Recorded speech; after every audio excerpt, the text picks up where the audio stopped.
Thank you. That's enough. Hang on. Oh, that's good. Hey, that's good. I'll tell you why. Thank you for whatever that was for me. But we got a lot of interesting people coming out, and save some for the other four little people on this show. They're they're a great. Hi, I'm here keeping the seat warm for Gary Moore for a while. He's having some fun. We'll meet our first guest in just a moment. He has, and listen to this because there's a clue in here, cleverly contrived. The first man we're going to meet later on has a large mission in life. Oh, that's clever. Remember that.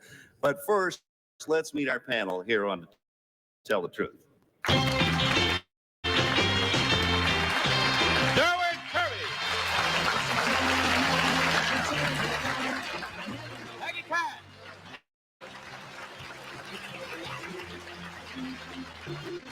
Buck Goodson. And Judy Carlisle.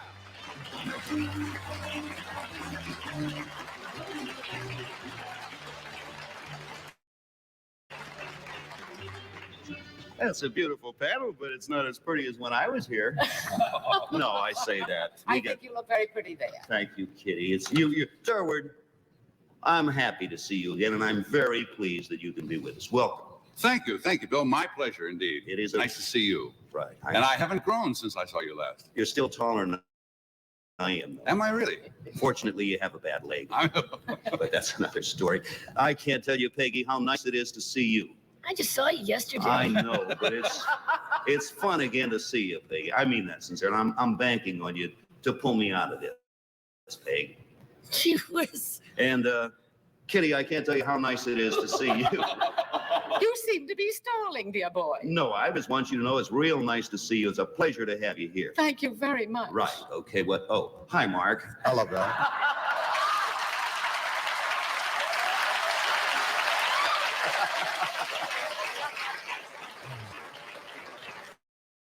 See, Nice to be here, Bill.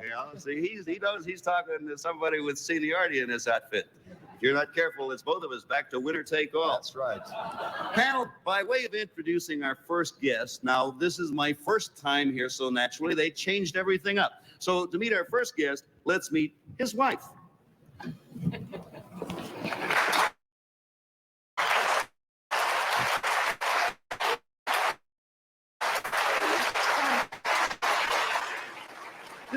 This is Mrs. Fabry, Joyce Fabry, right? Right. That's Panel, P-A-N-E-L. Hello. Hi. Hello. Panel as Miss Fabry.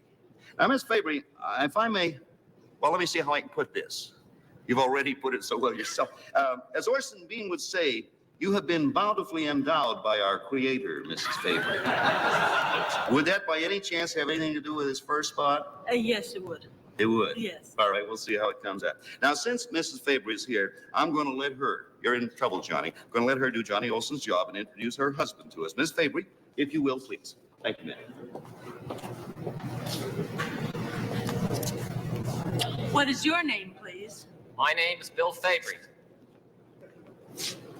And what is your name, please? My name is Bill Fabry. And what is your name, please? My name is Bill Fabry. And thank you, Mrs. Fabry. You may go backstage now and watch the old man on the monitor, and we'll see you again in just a few minutes. Okay, panel, if you care to hear this, I will now read Bill Fabry's story. I, Bill Fabry, firmly and positively believe that fat can be beautiful. Throughout the United States, fat people are ridiculed, maligned, and misunderstood. In contrast, the pleasingly plump are appreciated, prized, and admired almost everywhere else, including Eastern Europe, all of the Arab countries, and islands of the South Seas. Here in America, the underfed Twiggy look is publicized and promoted to such an extent that perfectly healthy women starve themselves into feverish conditions of jangled nerves and bad temper. In order to improve the sad lot of all beautiful fat people, I have founded a new organization, the National Association to Aid Fat Americans. Signed, Bill Fabry.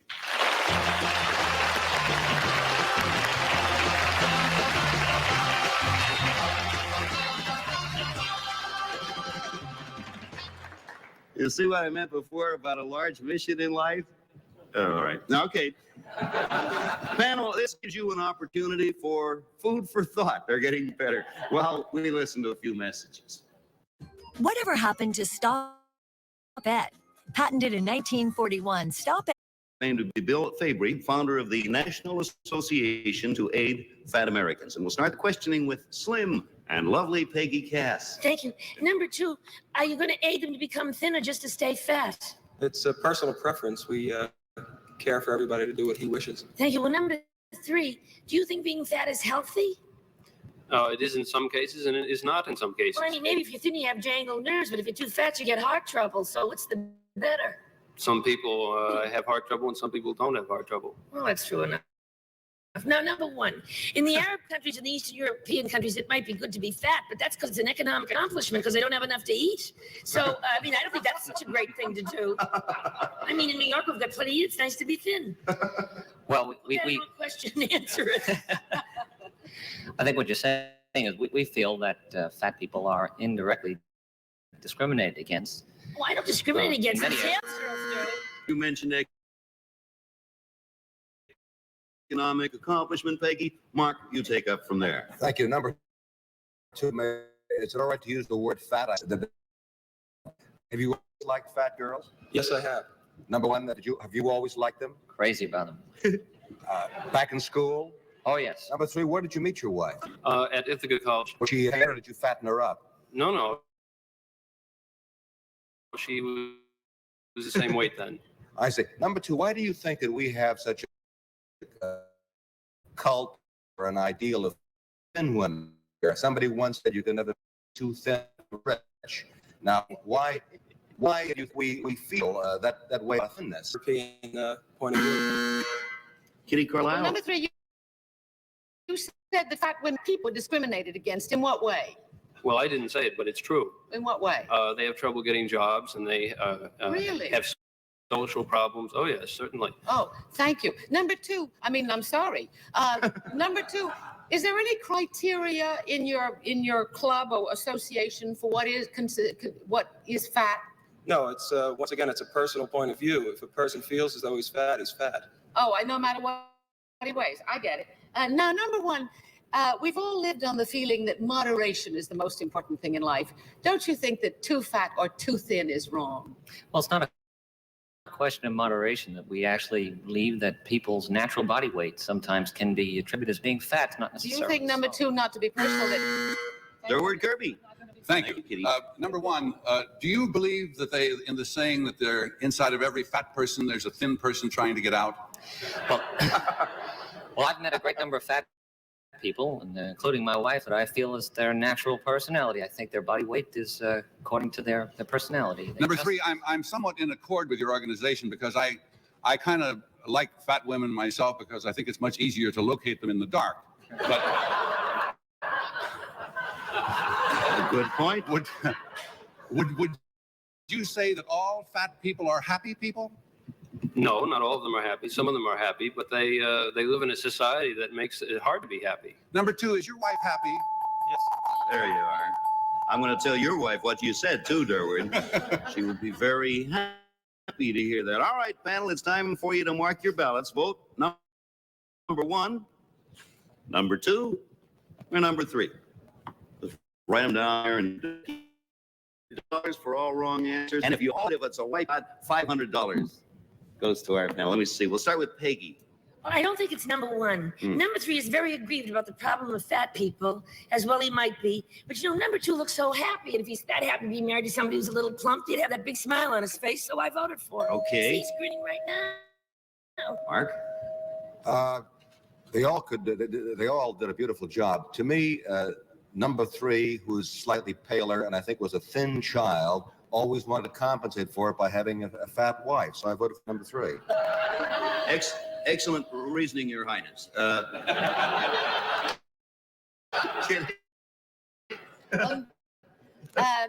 voted for number three for two reasons. One, he looks very concerned about the problems of fat people, as well he might be. And when Mrs. Fabry went off, I thought she gave him a very specially kind look.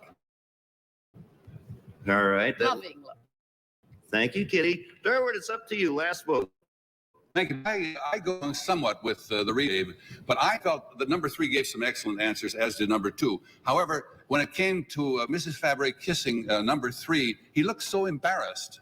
And number 1 looked like he was so accustomed to this, so that I voted for number 1. Uh-huh. Let's see. Well, they're spread out pretty good. 1 for 1, 1 for 2, and 2 for 3. Okay, panel, the votes are all in now. It's time to find out which is who better to pick out Bilberry, of course, than the lady who introduced all 3 of them in the first place, Mrs. Fabre. So if you'll please come back out, ma'am, and show us, there you are, which one of those is it. You never can tell the very end here. Yes. Let me see. Oh.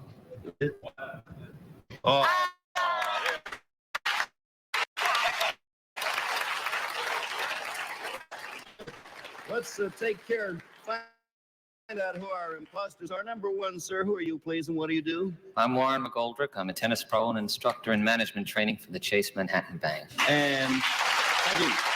Got a vote. Number 2. My name is Hank Rose, and I run the New York Flea Market. Say, Bill and Joyce, where is your organization located? It's in Westbury, New York at box 745. Uh-huh. What do you think is the greatest single problem a fat person has to face, Joyce? Well, it's really personal. Sometimes the social problem is the greatest, and frequently it's the clothing problem that's greater. Uh-huh. Thank you very much, Mr. and Mrs. Fabre, and imposters for playing to tell the truth. Thank you.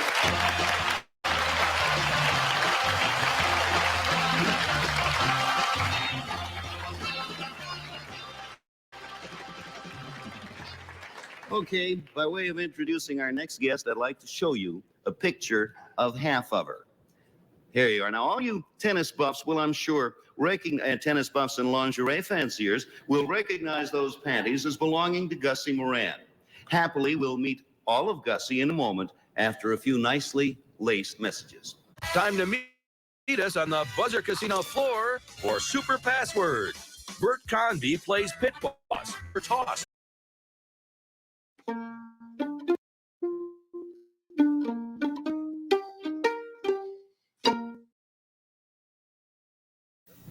As we used to say at South High School at 10th and Carson Street, let's meet our chick style setter.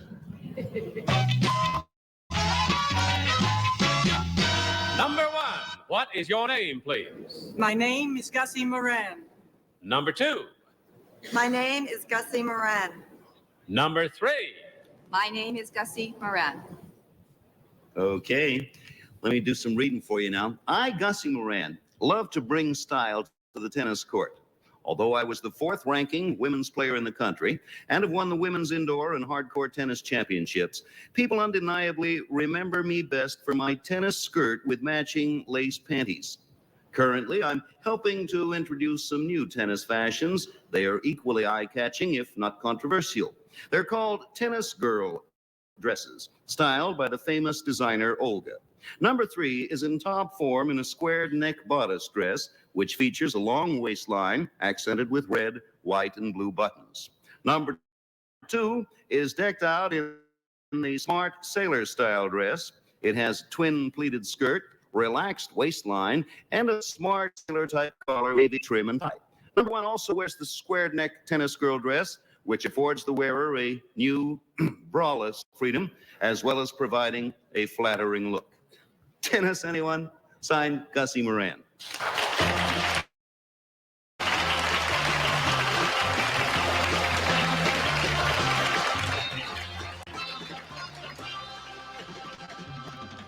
Okay, all 3 of these pretty girls claim to be Gussie Moran. We will start the questioning with a man who's had a great racket for a long time. Mark.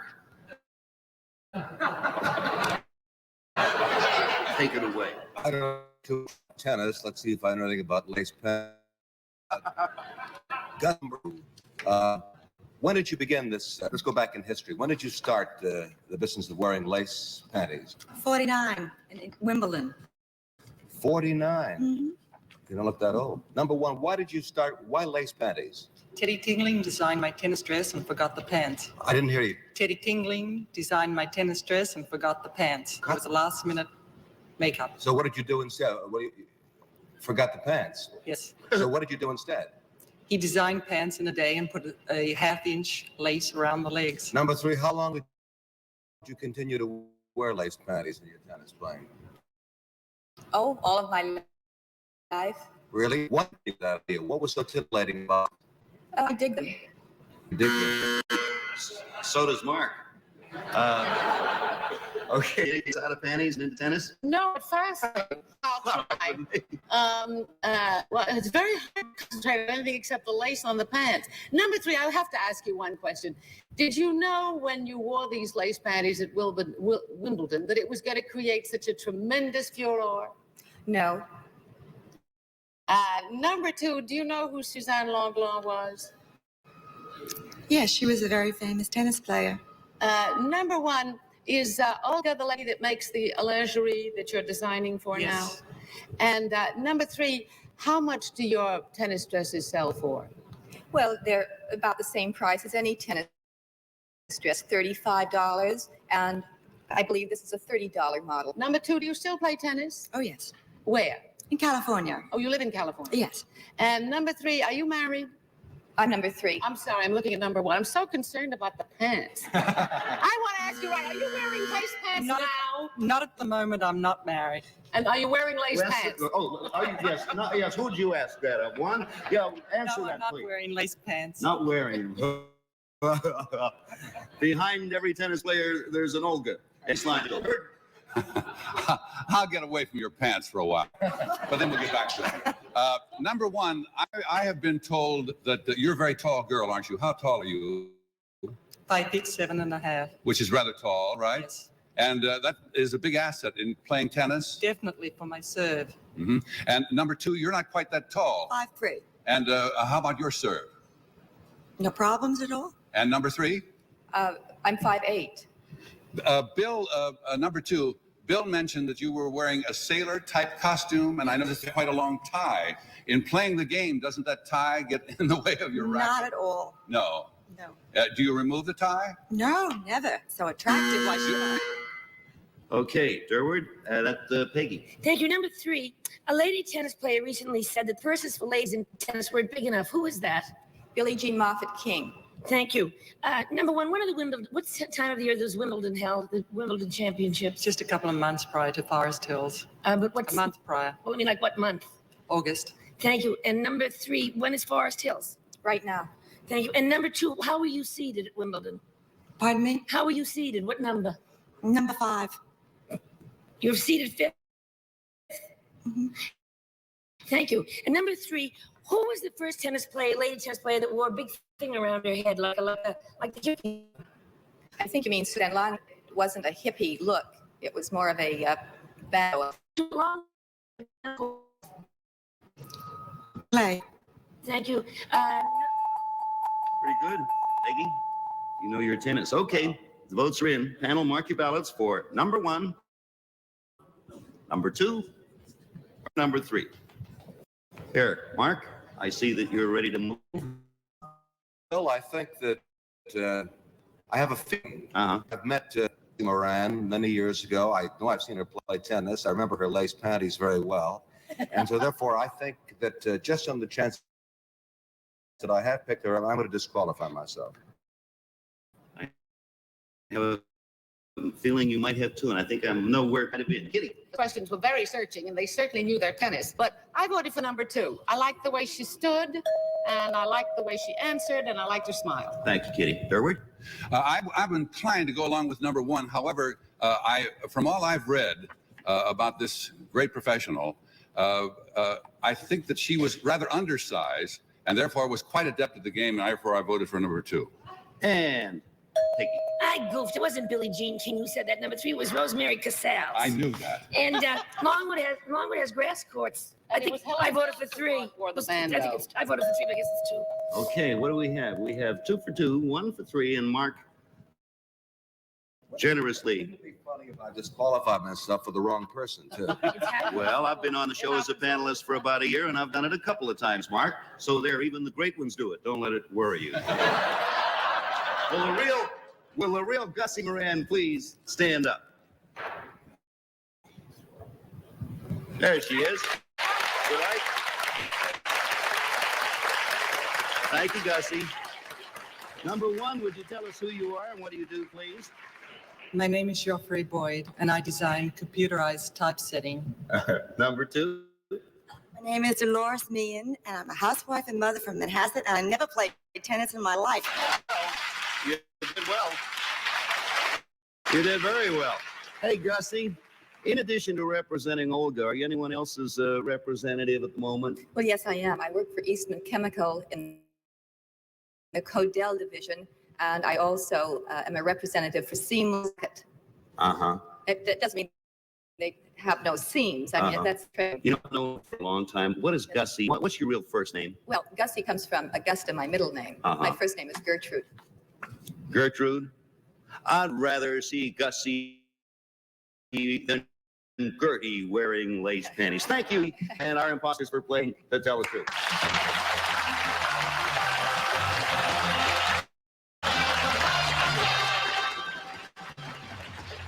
In addition to the Kent Awards, our first team of challengers will receive for the lady in this life a sparkling rhinestone bracelet, earrings, and pin set designed by Sarah Coventry called Leading Lady. Evening Elegance by Sarah Coventry. Our second team will receive the Caress from Carousel, a marvelous wash and wear monocrylic stretch wig styled with a natural part tapered back and sides. Carousel offers 26 colors. You're watching Buzzer's Mark Goodson birthday special episodes of To Tell the When race time comes around. No, thanks, Mark. Derwood, you've been a great help. I think they ought to give somebody else a chance. I do too. Now The that you're- women. now The that- women. Ladies and gentlemen, this economic discussion will continue tomorrow. Thank you and goodbye from whatever it is. Promotional consideration provided by American Airlines. Traveling on business or traveling for fun, it's good to know you're on American Airlines. Johnny Olson speaking for To Tell the Truth, a Mark Goodson, Bill Todman production.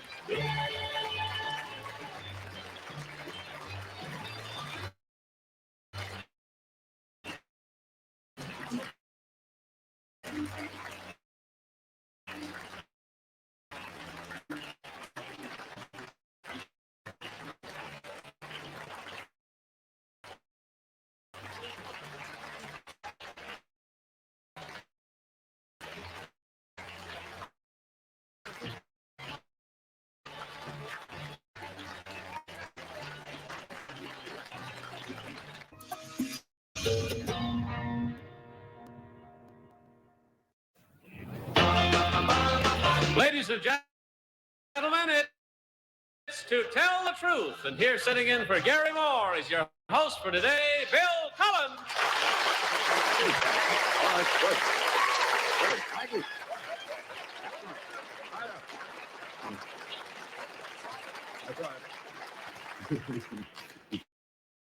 First time I ever saw a look from Greg, good applause. Thank you all.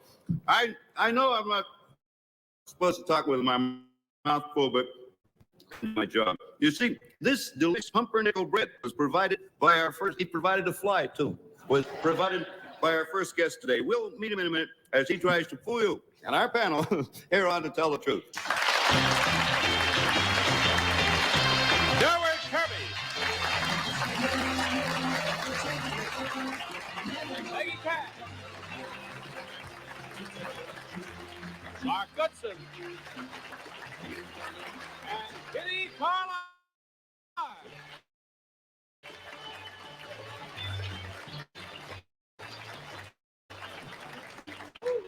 Oh, that's for me. Oh, I'm on diet. Wait, you're not now. You do what you're told on this show. Everybody on this show does what they're told. And hi, Derek. Good to have you all back again. Thanks for bringing lunch in. That's all right. And Peggy, Hey, how are you? I wasn't kind to you yesterday, Mark. I know that.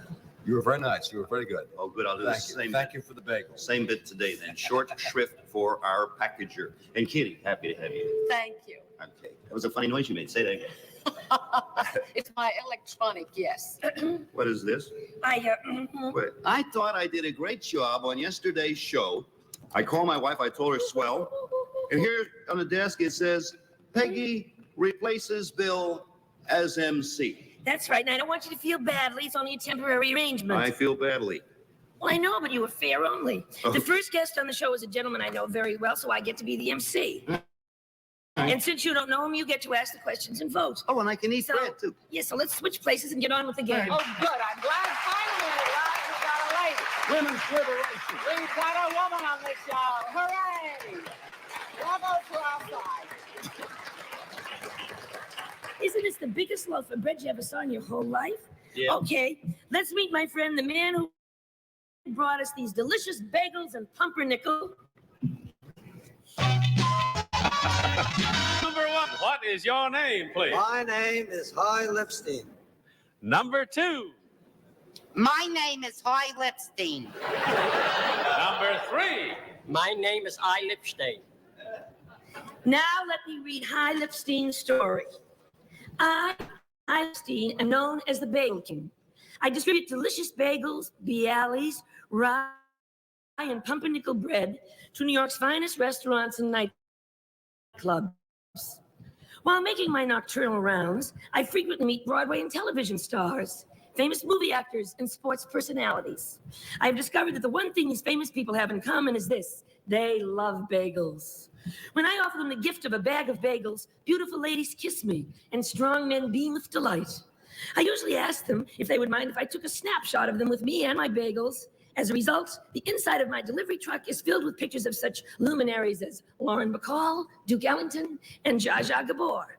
One of my favorite bagel mavens is here today to tell the truth's delightful Peggy Cass. I'm Hy Lipstein.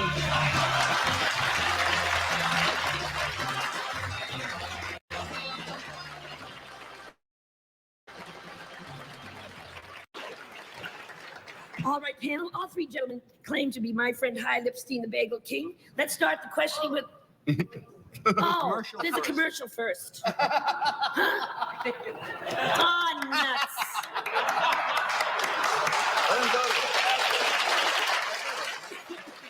It was 1941, and America was about to meet the TV game show. Oh, bless you. Buzzer invites you to celebrate 75 years of TV's greatest game shows. Boy, oh boy. From fashion fads.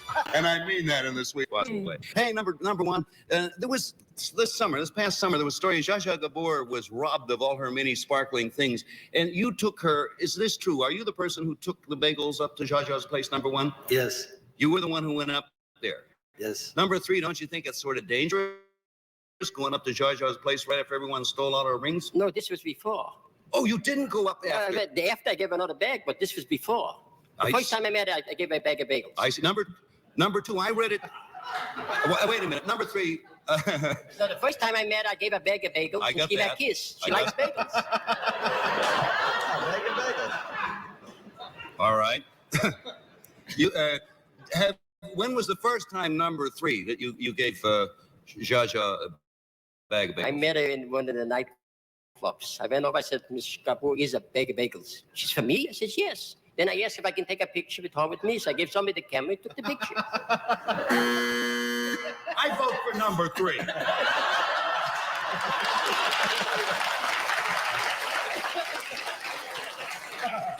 Thank you very much, Bill. And now, Mark. I think it's fantastic. They're also marvelous. Number two, will you say for me a bag of bagels? A bag of bagels.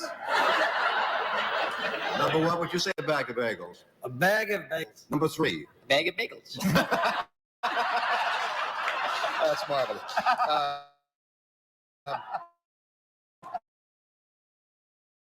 Number two, I'm really, actually is a bagel. What bagel? What is a bagel? That's like asking what is heaven. Number three, Bagel comes from the Yiddish word to bake. You bake, you twist something, you bake it. So Yeah, that was a bagel. I That's how they understand. call it. Well, how do you make a bagel? Why is a bagel different from this other thing here? First, you put the bagel in cold water. Yes. And then you take it out and you put it in the oven. Yes. And it gets the brown part there. And it's very hard. Don't eat it when it's hot. You should make a record. Just Wonderfully informative. And now we go on to Miss Bagel herself, Kitty Carlisle. I want to thank the management for striking a blow for ladies. We finally have a woman moderator. Thank you.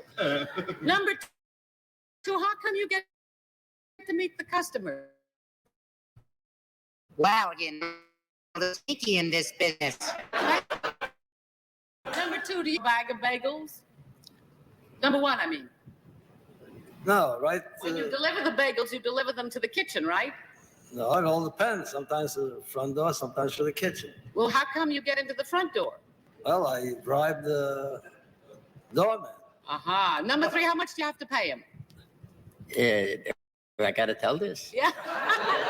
You can lie. if you It's want. according to what he wants, but I pay him nothing. I give a bag and be satisfied.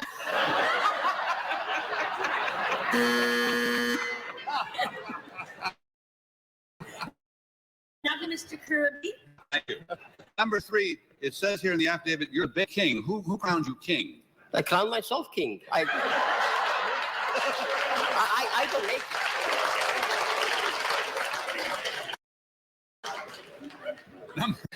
Thank you. Number 2, what is a Bialy? Is that the way you pronounce it? A Bialy. Yes. A Bialy originated in a place called Bialystok, which used to be part of Poland, then became part of Russia. Now, originally, the thing came about this way. In ancient history, at that time, there was the Tartars. And these Tartars, they have the grandfather.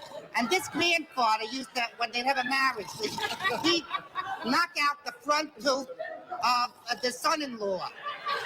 But they had to figure out a different way because they had a lot of toothless Tartars walking around. Shut up, will you?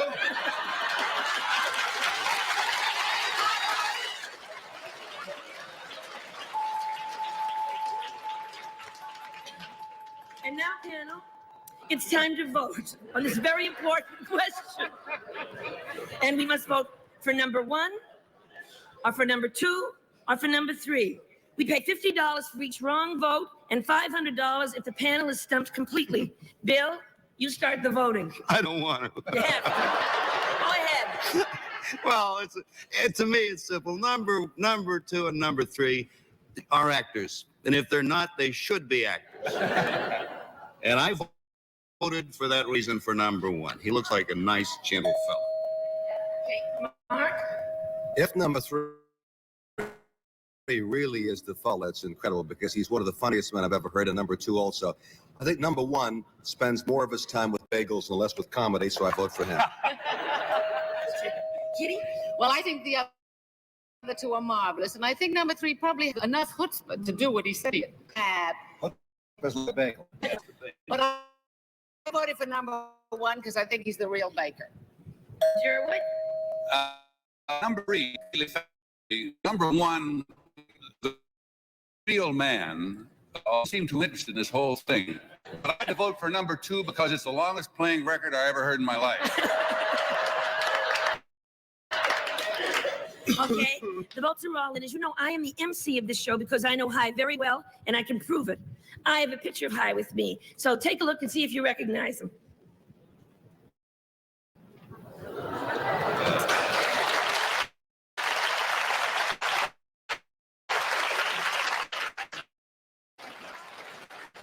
Hi.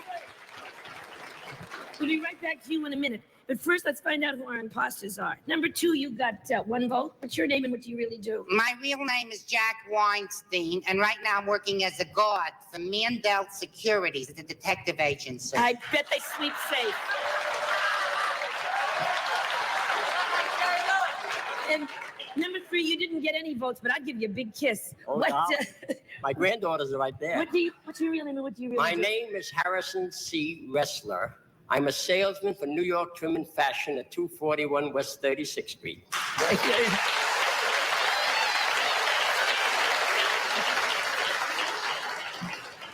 Hi, number 1, the real Hi. Who's the greatest bagel fancier of all your celebrity friends? The one who likes bagels the most, the real bagel person of all the people you know. Oh, offhand, Well, we'll go on to another question. Thank you very much. What? Jackie Vernon. Jackie Vernon. Yes. Okay, he's lost a lot of weight. He must be laying off the bagels. 70 pounds. Okay. I want to thank you all very much. It's wonderful to give me my first opportunity to be an MC. And I love your bagels and your moisture pumpernickel and everything about you. Goodbye.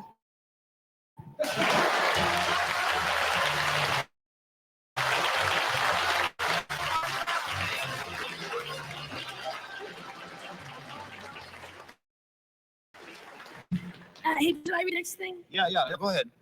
Our next guest is over 21 some of the time, and at other times she isn't. I'd like to know her secret. We'll meet this interesting woman in a moment as TTT Tell the Truth moves on.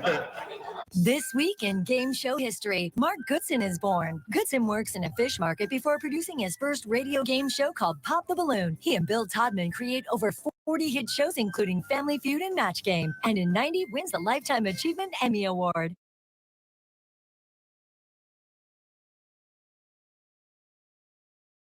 Goodson, who's filling in for me since I'm here filling in for Gary, and Derwent Kirby, who's filling in for Orson, who's on a leave of absence.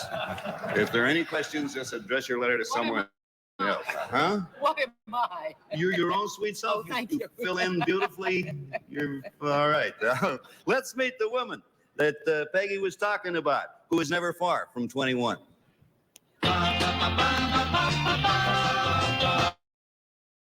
Number one, what is your name, please?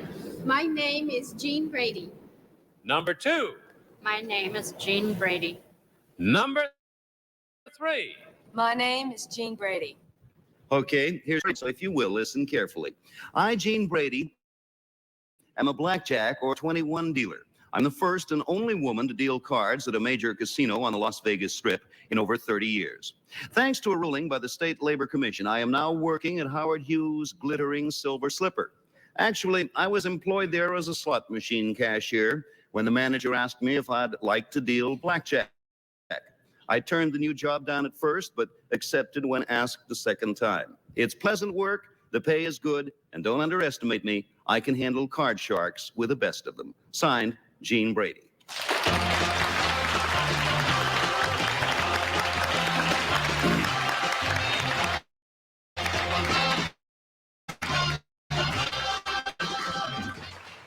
As Kitty Carlisle says, I'm a man who will read anything. I will prove that. Let's start the questioning with a man who is quite a card himself. Derwent Kirby. Oh, sorry about You that. do have intestinal fortitude, Yes. I'll tell you that. No, it's just cold in Contestant my number head. one, please. How long have you been dealing? Well, I was dealing before Las Vegas for about 5 years And where was that? in North Las Vegas and Jerry's Nugget. And where had you dealt before, number three? Harold's Club in Reno. And you, number two? Well, I dealt in Reno and North Las Vegas and Henderson. Number two, who taught you how to deal? Well, when I learned to deal, they put me with another dealer, and the other dealer taught me. Number three, is that the way you learned? My father taught me how to deal.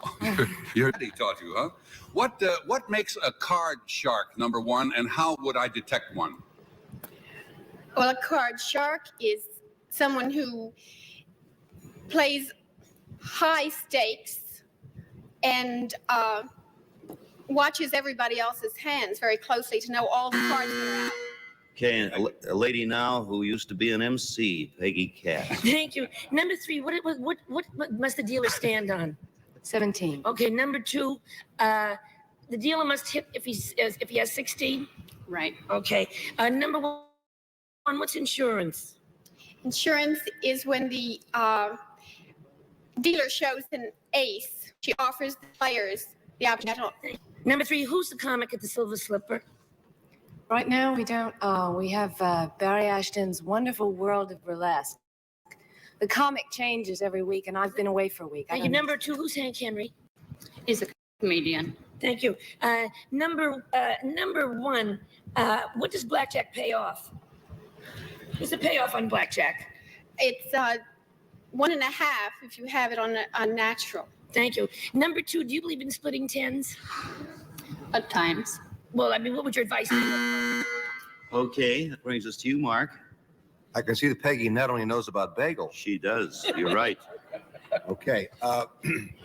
Where is the number two? Where is the Silver Slipper located in Las Vegas? Well, it's about the middle of the strip. Number one, you know about other gambling games too. What is the number that you try for in Chemin de Fer? Well, I'm not familiar with the other games, really. I see. Number three, what is the number you try for in Chemin de Fer? I'm a dealer. I don't play any of the You other don't games. play. What is number two? What is doubling down mean? Well, you get one card face down if Usually people double on a 9 or 10. I and see. they turn- Number 3, where in Las Vegas does Don Rickles generally play?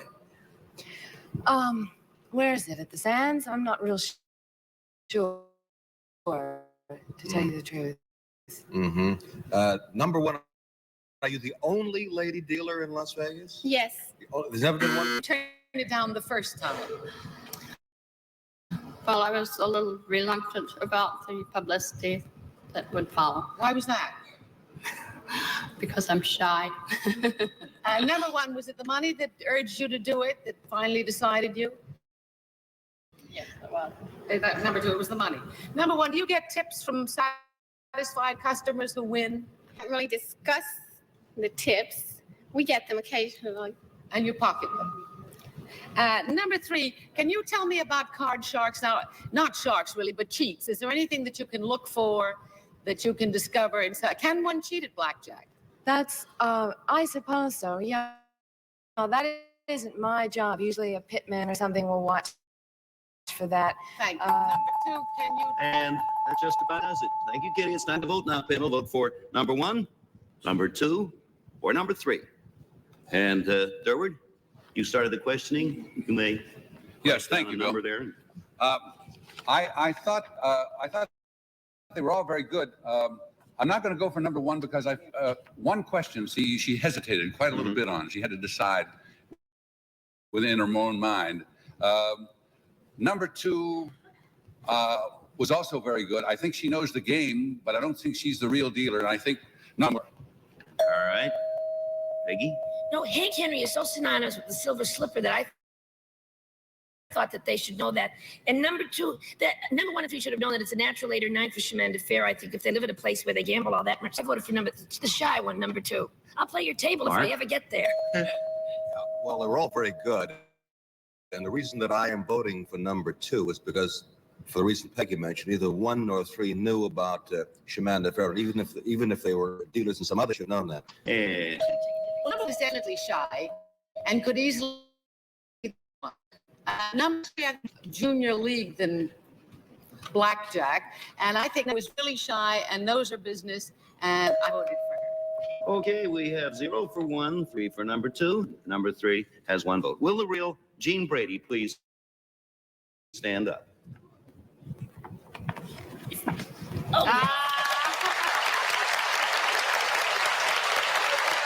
Okay, we'll find out who our imposters are. Number 1, please, ma'am. Your name and what do you do? Yes, I'm Ray Wilder.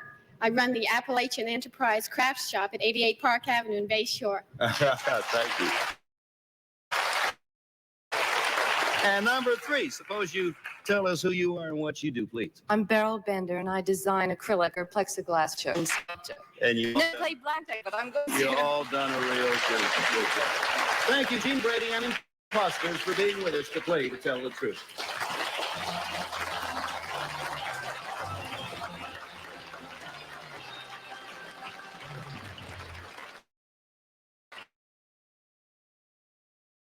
In addition to the cash awards, our first team of challengers will receive this magnificent cufflink invented by Ansels at Rival Nature's costliest gems. Our second team will receive a switched over earrings and set by Sarah Coventry called Leading Lady, Evening Elegance by Sarah Coventry. You're watching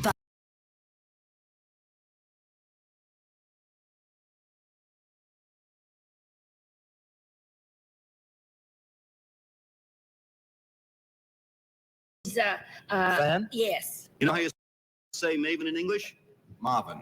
Goodbye. Traveling on business or traveling for fun, it's good to know you're on American Airlines. Hotel accommodations courtesy of Delmonico's Hotel on fashionable Park Avenue, ideal for gracious living. Visit famous Delmonico's restaurant or superb continental cuisine.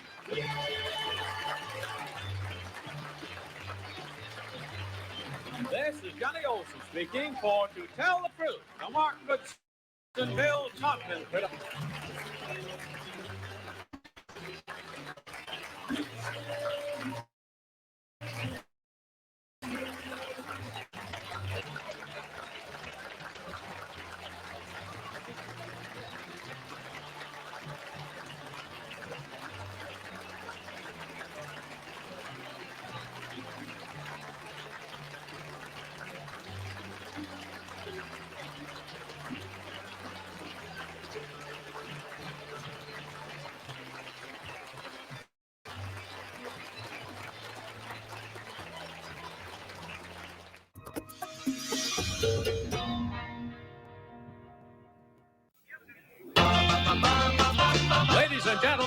to Tell the Truth. And here's it again for Jerry Moore as your host for today, Bill Collins.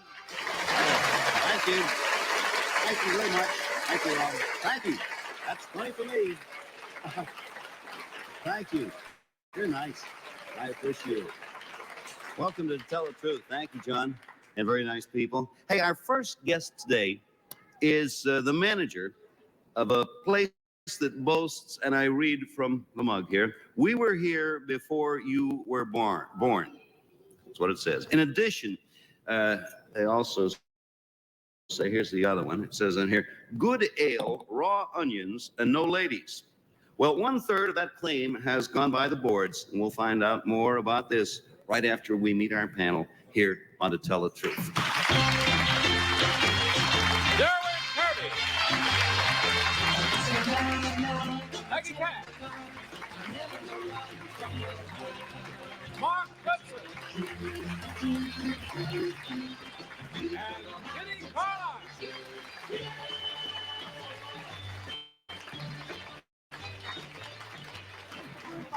Did you like that? My German father-in-law taught me how to do that. Very elegant. He also taught me how to drink for obvious reasons. Not anyway, panel, I'd like you to take you watch your monitor down there. Everybody can see it, I hope. I want you to take a look at a very recent photograph. There. You recognize any of those faces? Look closely. Yes. Yeah, you do? No. I know who that Peggy? is. Those Who Peggy? I bet those women lips going into some fella's Well, preserve. no. McSorley. You know, they are the young lady from our own To Tell the Truth staff. Oh, I wish I hadn't said anything. Yeah. Anyway, they were down there to McSorley's Ale House for light refreshment. Light refreshment. They're not back yet. Anyway, for over a century, McSorley's has refused to admit women. But that, as you all know, is ancient history now. Let's meet the manager of the celebrated saloon.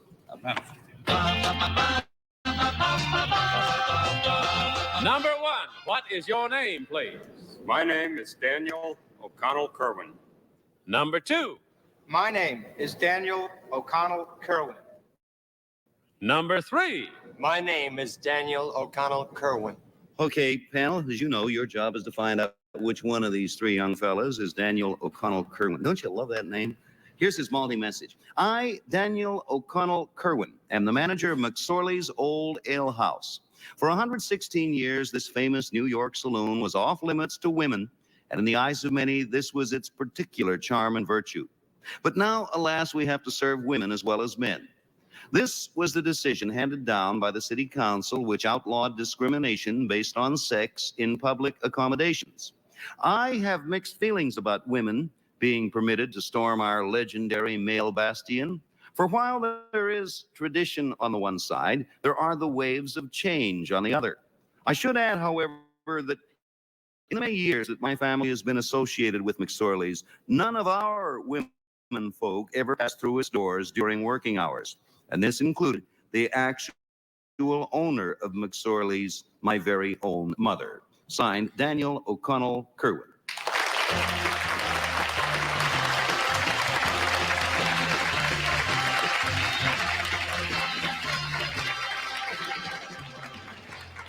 Okay, while you bend your elbows to write questions, we're going to drink in a few messages. Time to meet us on the Buzzer Casino floor for Family Feud. Families take a spin at the top answers, hoping to hit the jackpot. Family Feud, tonight at 10 on Buzzer Casino. Feeling lucky?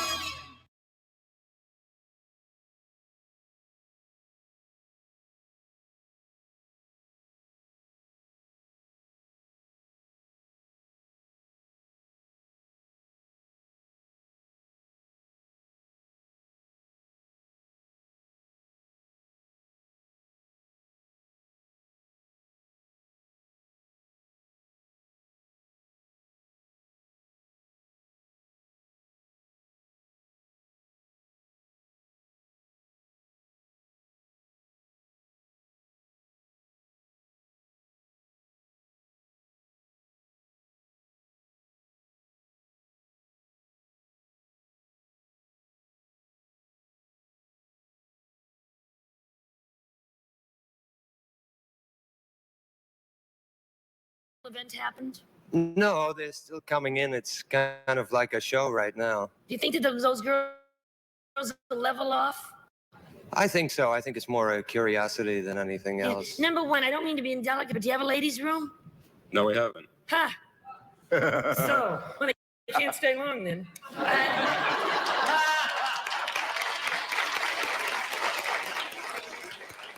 Number two, how many kinds of draft ale do you have? 2, What are they? ale and porter. And you put, number three, do you serve your Guinnesses cold or warm? We don't serve Guinness. Oh, number one, what's your... You sure have a vast knowledge of many things. Absolutely incredible. Right. I can't say the same for you, Mark, but it's your turn. No, all right. I must say, by the way, these three men look less like bartenders, philosophers, each one. Number 3, tell me about the day the ladies came. Well, it was kind of a sad day in one way that it was the end of a tradition for 116 years and probably the beginning of a sign of the times, of change. Well, did they come in under, they just walk in and first time? Well, until the time there were a lot of militant types that were waiting outside to be the first one in. Militant types? Anybody burn their brassieres? Not quite. I'll drink to that. Why was this tradition developed, do you think, of no women? Well, when McSorley's was opened in 1854, it was unheard of for women to be seen in a public house. Number 1, how many women now have been coming in, would you say, daily? It's been tapering off. The first few days, there were a lot of people down, a lot of girls down to be shown on television. Number 2, do they drink the same kind of... Thank you, Mark. Kitty, have you ever been in a saloon? I don't think so. Well, go ahead anyway. Number two, it says here that your mom is the owner. Didn't mom come in to see how you were minding the store when it was closed even? When it was closed, yes. I'll bet she did. Number 3, what is porter? Porter is it's a beverage made from dried malt. In other words, the malt would be burned a bit more than on ale. Number 1, do you get free lunch? No. And number 3, were you the one that fought with that first lady who came in? I saw a picture of a great scuffle. No, I wasn't. Number 2, did you fight with her? No, indeed. Number 1, who fought with her then? Was it a bartender or a patron? There were no fights. There was I saw it. Well, I thought I saw it. And number... Thank you, Kitty and Durwood. We end up with you. Thank you, Bill. Number 1, how long, sir, have you been the manager? For 8 years. And number 3, how long have you been the manager? 8 years. Number 2, did your dear mother teach you your trade? No, she didn't. Number 1, who taught you? Grew up with it. Number 3, what does it mean when someone says they're going to rush the growler? They're going to rush the growler? No, rush the growler. Rush the growler by taking out ale in a growler? Is that what you mean? Yes. Oh, you've been around a long time, haven't you? Would you believe it, number 2, if I told you in your 116 years of existence, I've never been in your establishment? I regret to report that. Have you ever seen me there? I never have, no. No. Number 1, have you ever seen me there? No. You go there? Number 3, how do you make a martini? Too late. There were Too late. 114 years, and I was only in there once.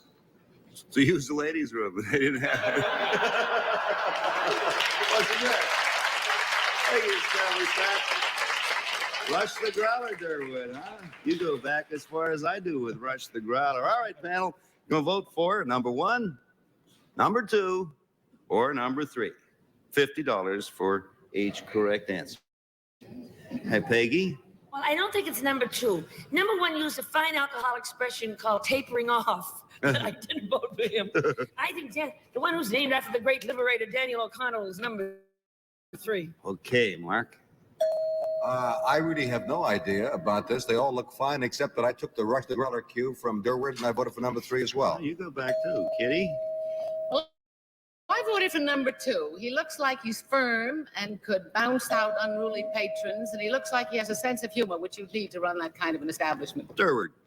Well, I think, Bill, number 1 looks like a very distinguished gentleman, meaning no offense to you, number 2. But I hope when, not. when we came to the growler thing, number 3 really hit it right on the head, so my vote goes for him. Okay, we have 1 for 2 and 3 for 3. Will the real Daniel O'Connell Kerwin please stand up?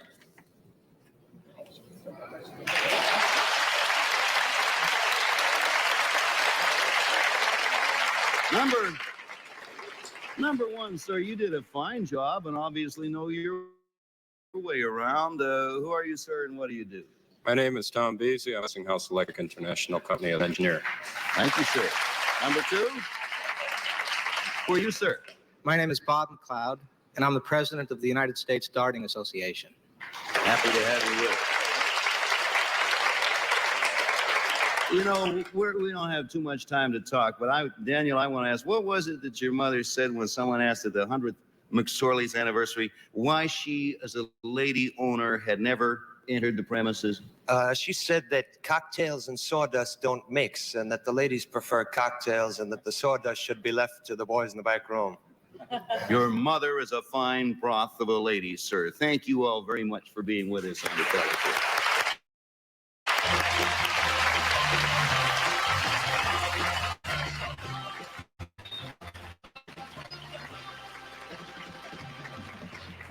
Our next guest is a young man who has whirled and twirled his way into a national championship. We'll meet him in just a moment as our program rolls along. It's getting worse. All right, let's meet our youthful champion.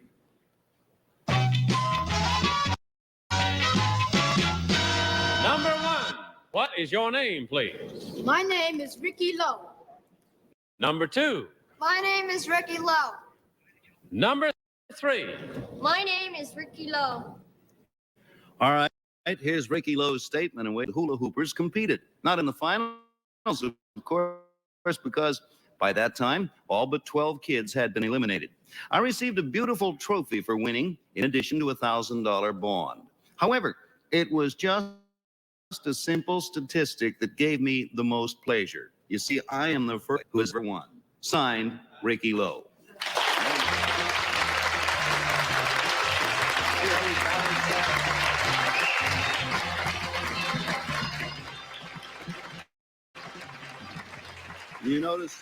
You notice, panel, how we balanced an otherwise delicate issue there. McSorley's and Durwood, be our guest. Thank you, Bill. But you aren't. Number 2, how old are you, Ricky? I am 12.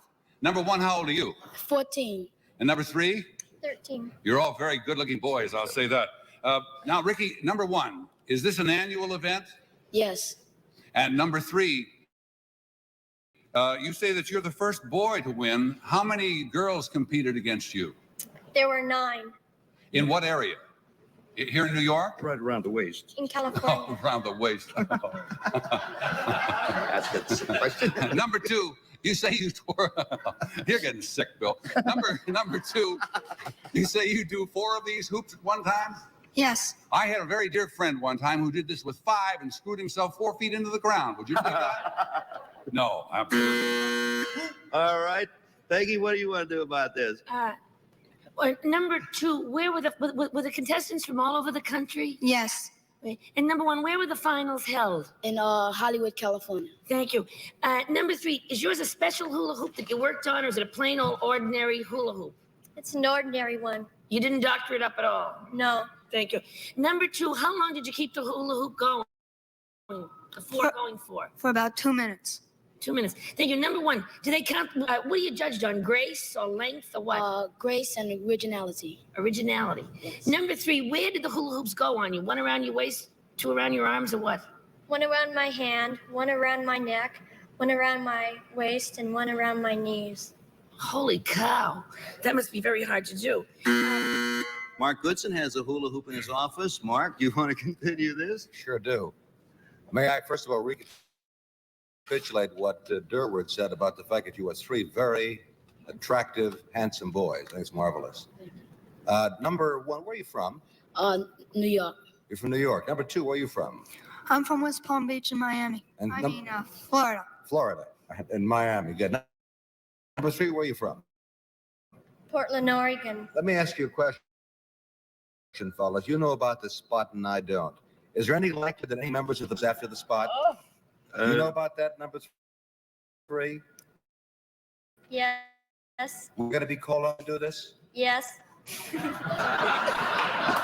You wanted to be on the show, Mark? Very much. The reason I asked that is I have a partner called Bill Todman I keep for just these occasions.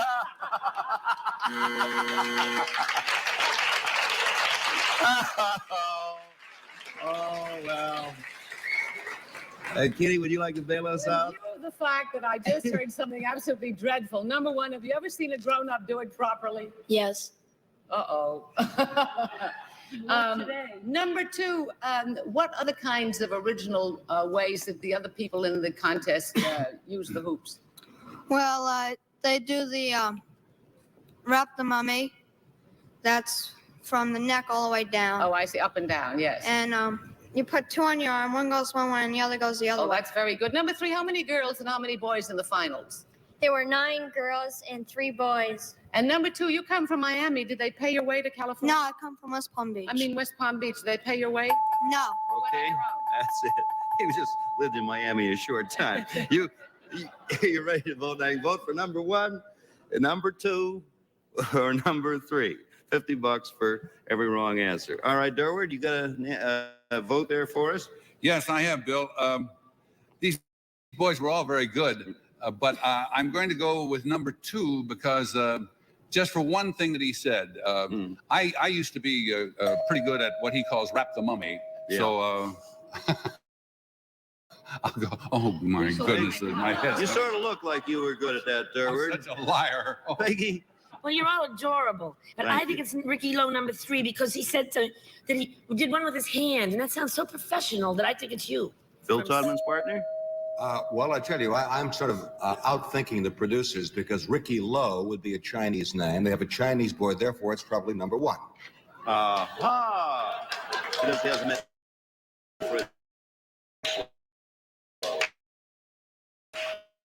That's right. Well, I voted for number. There could be any of them. And I hope to goodness that 1 for 1, 2 for 2, and 1 for 3. Will Lowe please stand up? Boys do a bit here, you see, a little choreography. Whoa, this is, wait till you see this. There it is. Right there. Now what? There he is. Very good. Hey, let's quickly, let's meet our imposters who both did a sensational job. Number 1, who are you, sir, and what do you do? What do you do? You go ahead. My name is Kevin Jones, and I'm a recent graduate from St. Clement Pope. Good for you. Congratulations. Number 2, formerly of Miami, not West Palm Beach, number 2. My name is Eric Donahue. I live in New York City, and I go to school at IS-70. Okay, I'll tell you. All right. Ricky, come on out here. Yes, Mark? Sign down there. It says yes. Hey, Ricky, come on over. The sign says, Ricky, come on over here and do your little bit for us. Ricky's going to do a demonstration for you. Come on, Rick. Sign also says, do not interrupt the MC. All right, Ricky Lowe.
Very good, Ricky. Sensational. Oh, that was too much. Too much. Hey, panel, so no one will be embarrassed. Why don't all of you go on over there? Imposters, you fellas too. Go on over there, center stage. I'll keep the dignity of the show over here. Oh, they'll show you there'll be nothing. Go ahead, Kitty. Mark, Durward. Oh, go on, Kitty. I'll stay with you, Kitty. You're lonesome. Not that I can't do it. All right, go ahead. Here we go. Give a little music.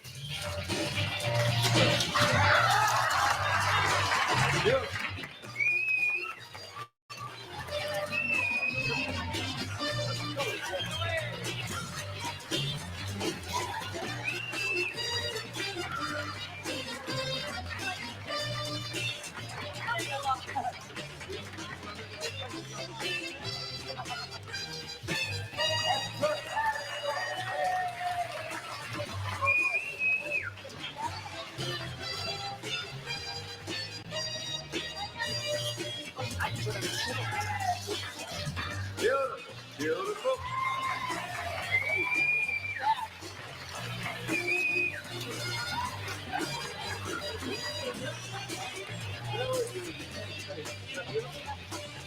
In addition to the cash awards, our first team of challenges will receive for the lady in this life a sparkling rhinestone bracelet, earrings, and pin set designed by Sarah Coventry called Leading Lady.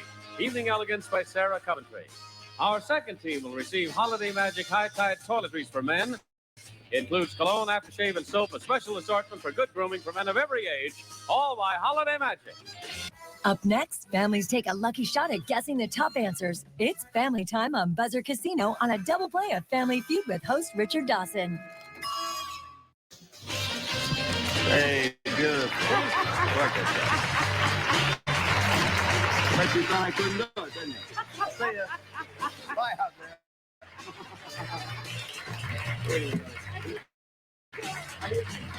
Promotional consideration provided by American Airlines. Traveling on business or traveling for fun, it's good to know you're on American Airlines. Hotel accommodations courtesy Delmonico's Hotel on fashionable Park Avenue, ideal for gracious living. Visit famous Delmonico's restaurant for superb continental cuisine. This is Johnny Olson speaking for To Tell the Truth, a Mark Goodson, Bill Totman production.